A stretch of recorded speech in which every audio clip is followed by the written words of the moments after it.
So this morning I noticed that my emails were bombarded about this particular situation in Germany where a Israeli young man is in prison.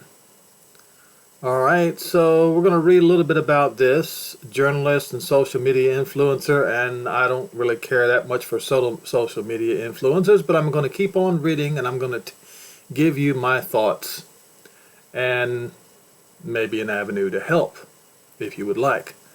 Yedidia Epstein asked Prime Minister Netanyahu on Sunday to request a pardon for his brother Nehemiah, who is imprisoned in Germany during the Prime Minister's meeting with German Chancellor Friedrich Merz. Nehemiah, my twin brother, has been imprisoned in a German prison alone for over 120 days. A week and a half ago, he was beaten until he lost consciousness and was sent to a dungeon without food or a place to sleep. He lives in difficult conditions without knowing the local language. My heart aches for him, and this is an opportunity to ask the Prime Minister to appeal to the German Chancellor for a pardon to save his life. Nehemiah Epstein, 19, detained in the prison in northern Germany after an incident was filed against him and his friend for smuggling 50 kilograms of cat. Nehemiah is being severely abused by prison guards. They blew my face, he said. What it meant was they beat his face in, bashed his face in. He said, in the past, a lot of guards came, they smashed my face against the wall. I got endless beatings, endlessly. There was no reason. I didn't go wild. I told them I wasn't doing anything, but they took me to the dungeon. Now,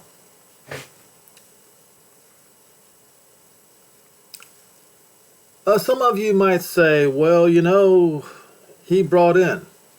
No, he allegedly, he was accused of. Do you know if the accusation is true or not? No, you don't. Okay? 50 kilos of cat.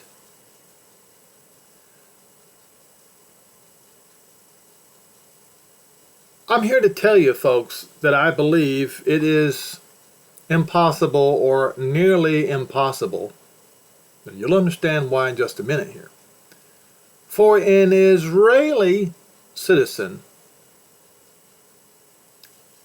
to bring 100 pounds of cat into Germany. Because the lands where they get cat from are mostly African Muslim countries. So the story, the accusation, now nowhere in this article does it anyone is denying he had done it. But I'm telling you that I don't believe the accusation because of the logistics of it is very, very questionable. All right. So, let's see. That's 110 pounds. All right. Now, this took me to, and I'm doing research before I'm even thinking about. So, his story was verified on Chesed today. Now, what is Chesed? What does that mean? It means loving kindness today. Okay? Now, they have his case and a bunch of others. All right? So his case is relatively new because it's not showing that he's received any donations yet. Okay? But there's plenty of others. These are not necessarily prison. This one right here had a goal of 100,000 and raised $70,000, and that was to get therapy for the soldiers who'd been fighting this October 7th war. Okay? There's another situation where a mother is apparently dying. All right? So there's a lot of different places where you could donate, all right, if you wanted to. And according to Chesed Today, or Chesed Today, these all are verified. Okay, it says verified here, verified. So here's what I'm saying, and I don't often do this, folks, because I reject every and all donations and all monetary income on this channel. Period. But what I would ask you to do in lieu of that is to donate to Israelis or Jews who are in desperate need. And one of them is called Leked Israel, and I think I could find this one too.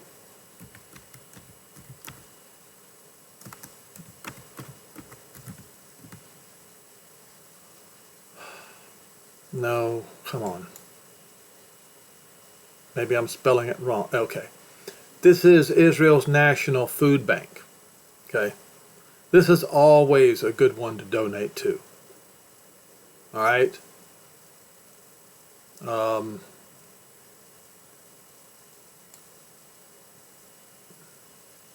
See if I can get it pulled up.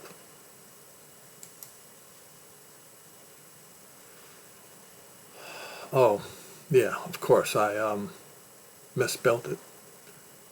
All right, it's right here.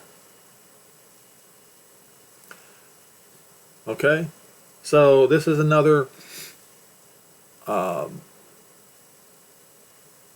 good place to send your donations if you're inclined to do so. So,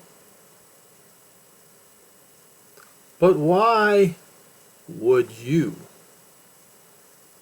donate to a fellow who, or the fellow's cause who has been accused of bringing in 110 pounds of cat into Germany, which I find the accusation extremely suspect.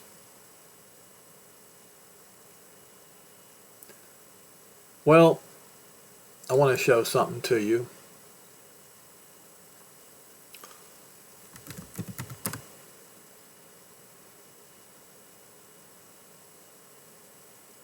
And then I will continue with the rest of the video.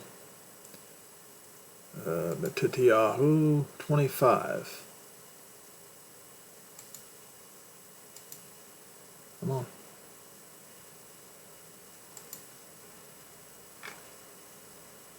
Well, I guess I'm just going to have to do it this way.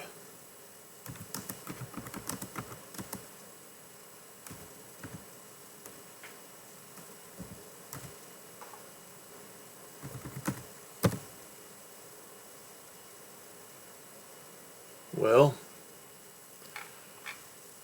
let's try again. I don't know what's going on with this site. It's not working right.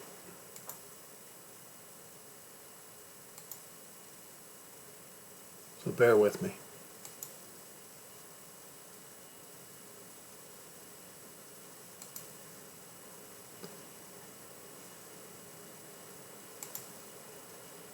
Finally.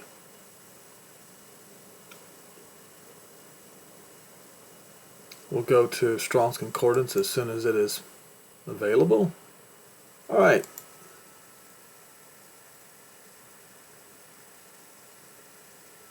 The parable of the sheep and the goats. When the Son of Man shall come in his glory, and all the uh,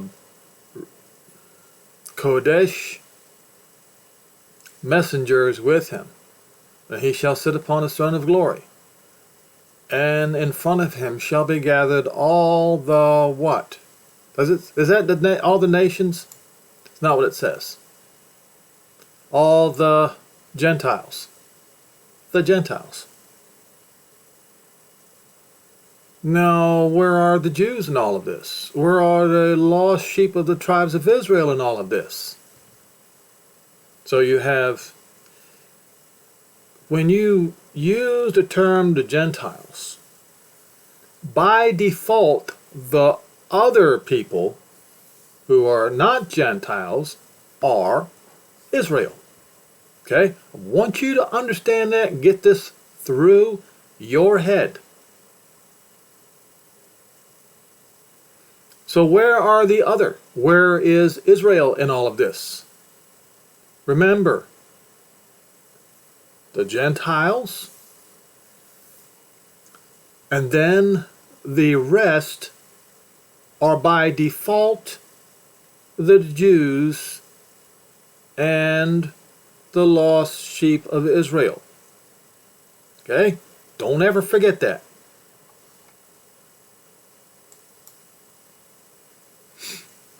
So he's going to specifically gather up all the Gentiles, and then he's going to separate the Gentiles from each other, from one another, as a shepherd divides sheep from the goats.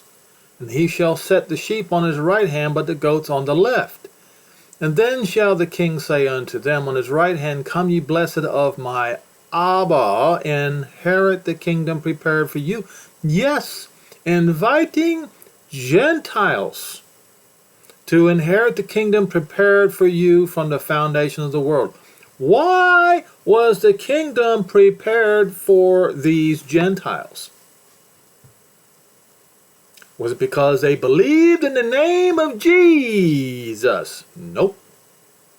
That's not written anywhere in this passage. For I was hungry, and you gave me meat. I was thirsty, and you gave me drink. I was a stranger, and you took me in. Naked, and you clothed me. I was sick, and you visited me. I was in prison, and you came unto me.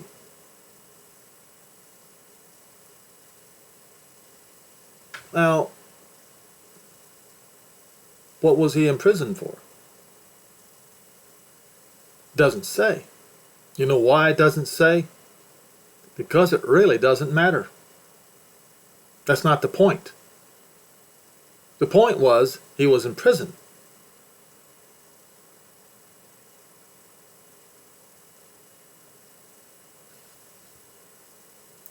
Then shall the righteous of the Gentiles answer him and saying, Master, when did we see you hungry and fed you, or thirsty and gave you drink?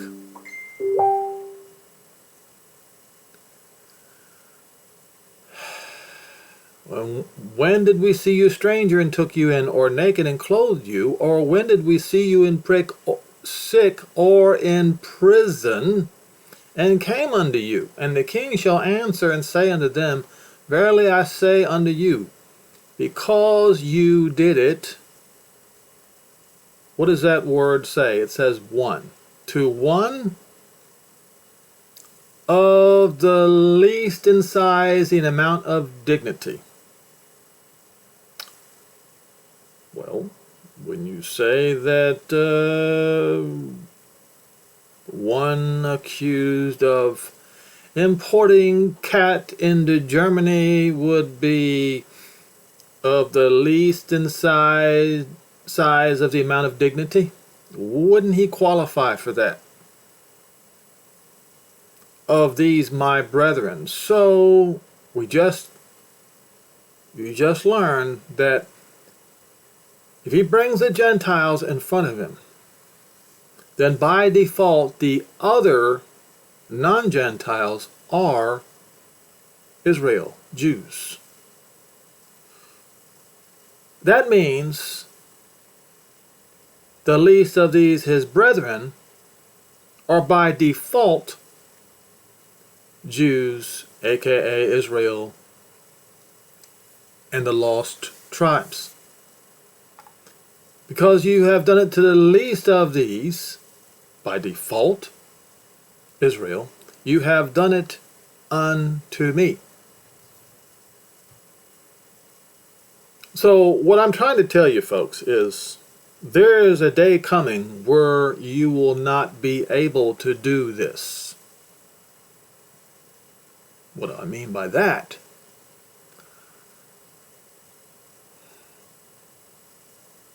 When the nukes start flying. Now,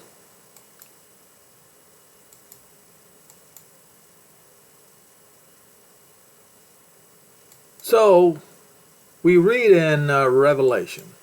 We're going to go here first. In this sixth shofar sound, the sixth messenger sounded, and I heard a voice from the four horns of the golden altar, which is before not God. I have corrected this situation over and over again and proved that God is not. The name has nothing to do with Jehovah Elohim of Israel. Saying to the sixth messenger, which had the shofar, loose the four messengers which are bound in the great river Euphrates. Now, folks, you got to understand that currently, right now, there is no water left in Tehran. Does the Euphrates River run into Tehran? No. The point is, the Middle East, specifically Iraq and Iran, have been running out of water for a long, long time. And it has come to a breaking point where they're going to have to evacuate all of Tehran to somewhere else in Iran because there is no more water left. So, bearing in mind that the great river Euphrates is suffering the same fate, the four messengers were loosed, which were bound for an hour and a day and a month and a year, for to slay the third part of men. Now I have gone over who is going to launch these nukes. And you say, nukes, you say, Henry. Yes, I have proven this to be nukes. Number of the cavalry was 10,000, or 2 myriads. Whatever that number is. Now, Yochanan says he heard the number, that that's what the number was. We don't know what that number is today. And I saw the horses in the vision. To be seated on them had breastplates of fire, of jacinth, of brimstone. And I have over and over and over again pointed out that this is obviously in reference to Russia's Yars mobile ICBMs.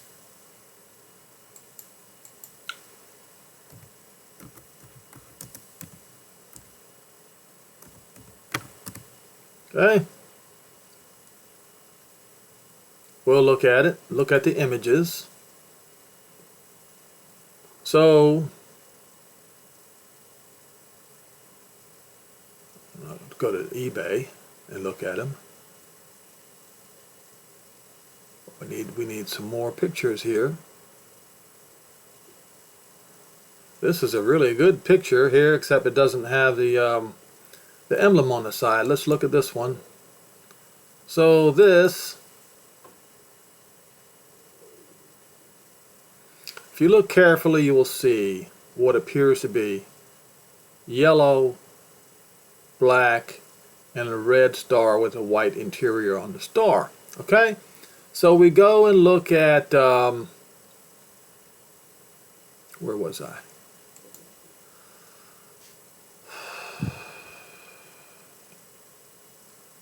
Fire, that's red. Jacinth, that is either orange and black or yellow and black. But He uses brimstone, which is sulfur, which is yellow. So it's yellow and black and red.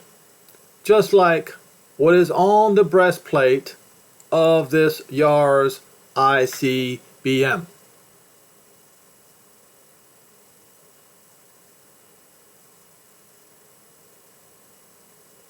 Okay, now what we can do is go back to this. This is a very good picture if I can find it again. The one was partly raised. Where did that thing go? I passed it.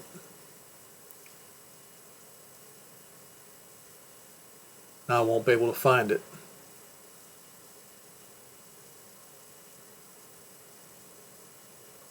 Right here.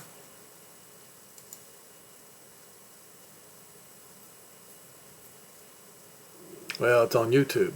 I didn't really want to go on YouTube, per se. Alright.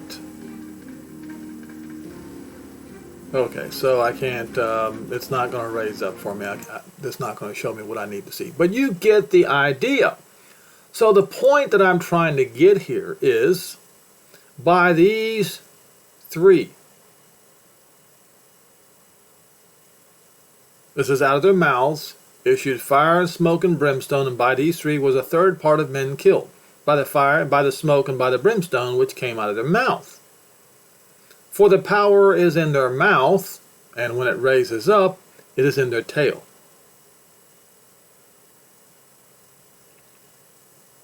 And their tails were like unto serpent's tail, and apparently the tail had heads, and which they do wrong. Like warheads. Now, we're talking about a third of mankind. So what I want to do is I want to show you that the world's population, get your old calculator out if you want to, 8.2 billion people as of late 2025.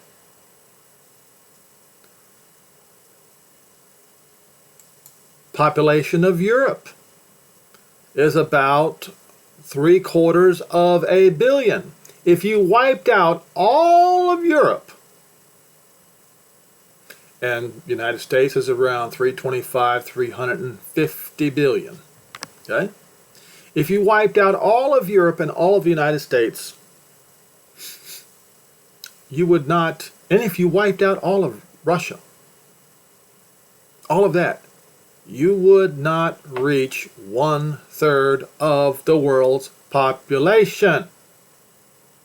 Now, if you bother to read the book of Revelation, you will find that the city of Rome and a lot of the other Western civilization cities will still be intact when this occurs. The implications show this. So how in the world is this going to occur? Now you have to understand that you can look it up where President of the United States Donald Trump is seeking to go back to the Monroe Doctrine. You can Google that.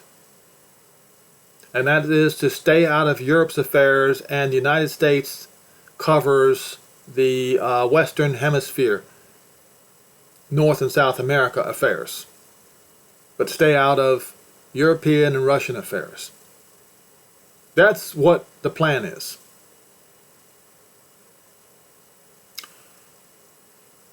So there is a scenario that nobody's looking at, but I have been pointing this out quite often. So we will look at this particular video. All right, let's play it. It's going to be a full 7 minutes.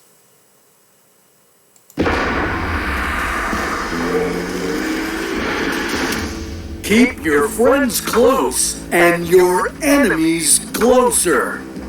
Wise words, but what if two of the world's most powerful nations burned their friendship and each other to the ground? What if China invaded Russia. What would turn China against its strongest ally? How would the world respond? And what would happen if this conflict went nuclear? This is What If, and here's what would happen if China invaded Russia. The current relationship between China and Russia is the strongest it's been since the 1950s.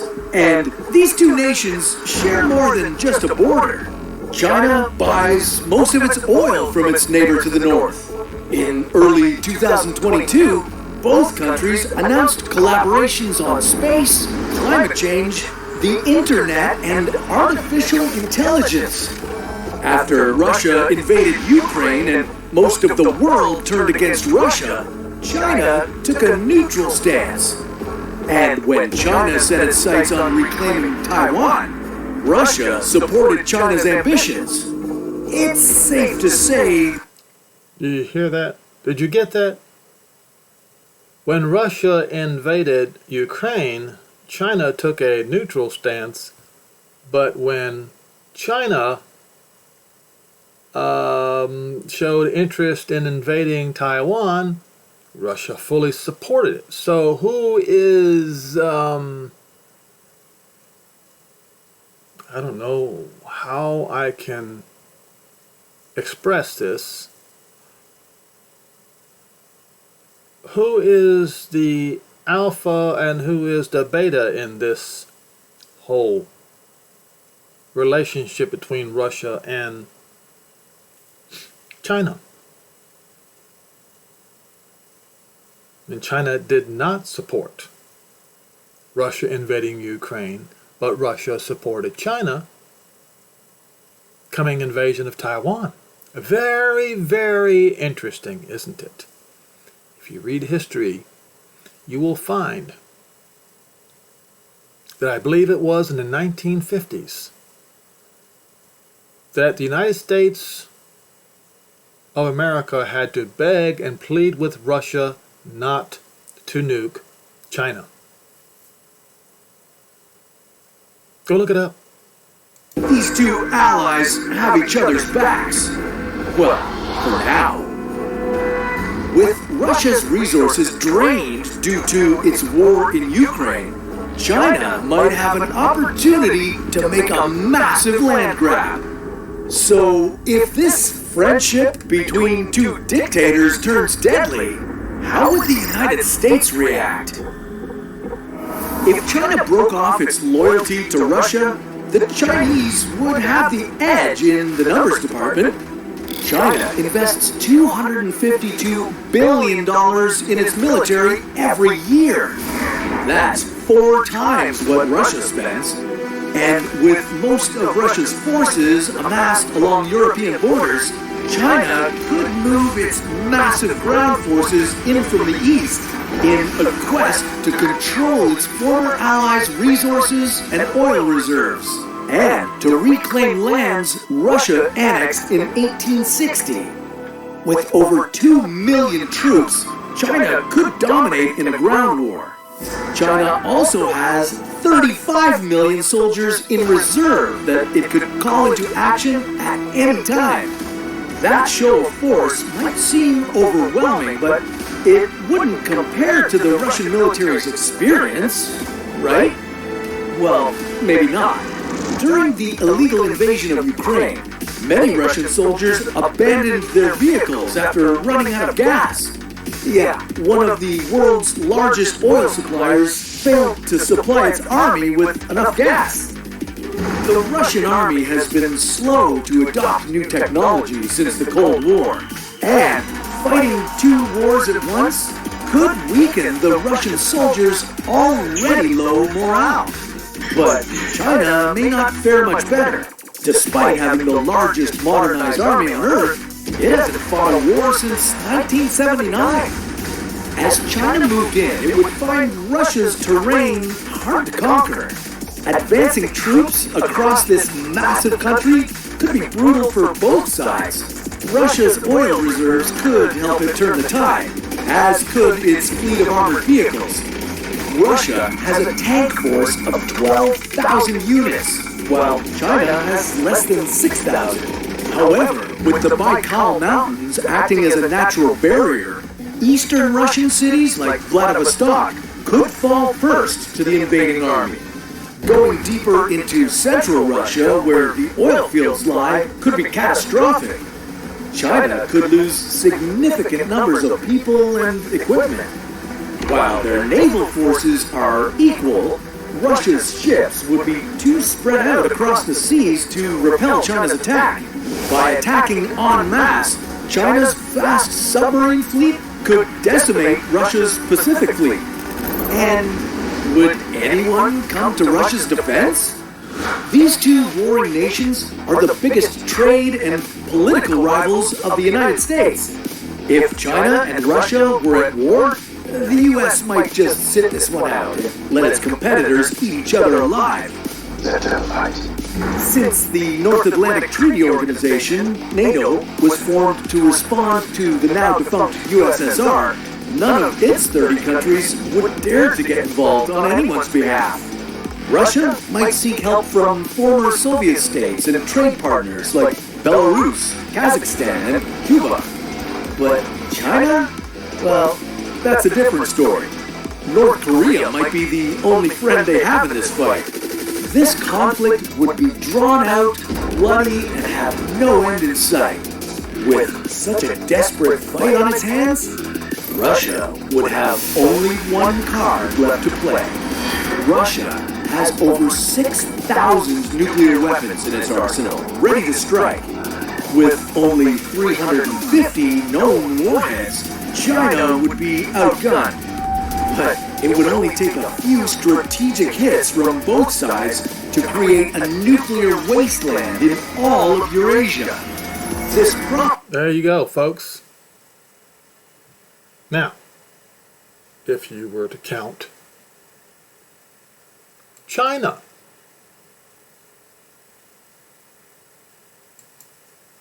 China population is around 1.41 to 1.42 billion in 2025, and India over 1.46 billion in 2025. Now that is, you add some other countries in this, because yes, as the man said, it would turn the Far East into a nuclear wasteland. You could add Vietnam, Cambodia, Thailand, on and on and on. Japan would be affected by this too, if it should happen. And you would eventually come up to 1/3 of the population dying as a result. What I'm saying is that this particular scenario we just listened to is actually more likely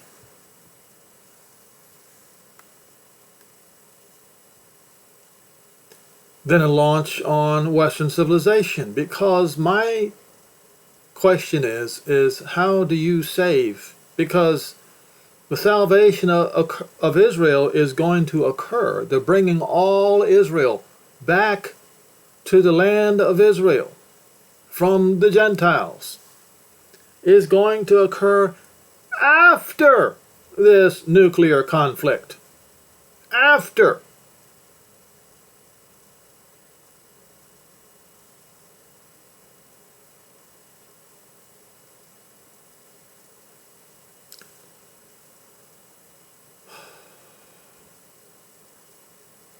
So,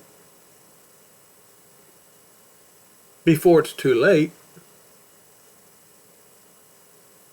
maybe it would be a good idea to put yourself on the list of Gentiles who, to one of the least of these little ones, Yehoshua's brethren, not Jesus' brethren, Yehoshua's brethren, you have done it unto him. Maybe now would be a good time. You can look at what's happening in Russia. It is very apparent, folks, that the strategy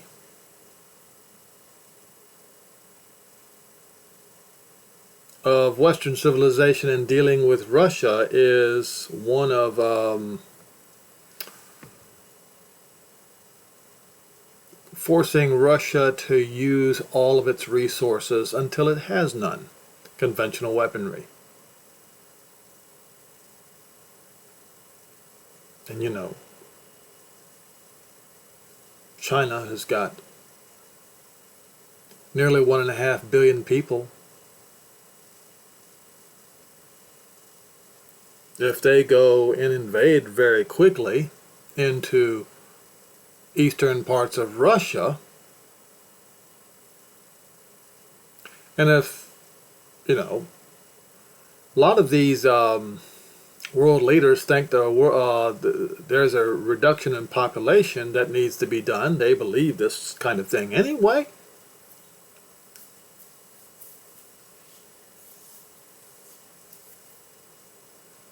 So it is food for thought, folks. I urge you to get your house in order. Get ready for what is to come. And